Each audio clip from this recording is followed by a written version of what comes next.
రైతు ప్రభుత్వం అని చెప్పుకునేందుకు సీఎం రేవంత్ రెడ్డికి సిగ్గుండాలన్నారు మాజీ మంత్రి ఎర్రబెల్లి దయాకర్ రావు. రైతులకు వ్యతిరేకంగా కాంగ్రెస్ ప్రభుత్వం పనిచేస్తుందని ఆరోపించారు ఆయన. తెలంగాణలో రైతుల పరిస్థితి ఘోరంగా ఉందన్నారు.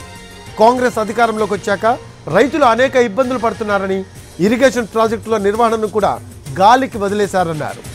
తనకు పార్టీ మారే ఆలోచన లేదన్నారు ఎర్రబెల్లి దయాకర్ రావు.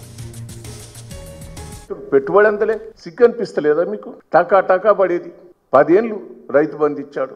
దయచేసి రైతులకు ఎక్కడ చిన్న ఇబ్బంది జరగలే. రైతులు గోసపల్లె అన్ని రైతులు ఇప్పుడు విత్తనాలు దొరకక, ఎరువులు దొరకక, నీళ్లు దొరకక, కరెంటు దొరకక, పెట్టుబడి దొరకక ఎంత అవస్థ పడుతున్నారు.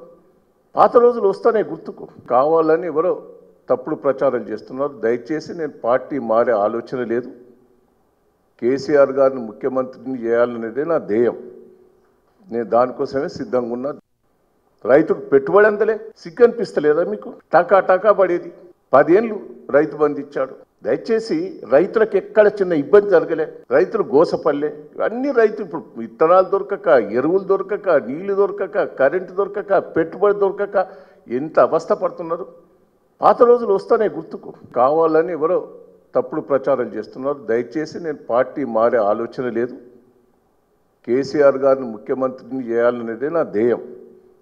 నేను దానికోసమే సిద్ధంగా ఉన్నా. రైతు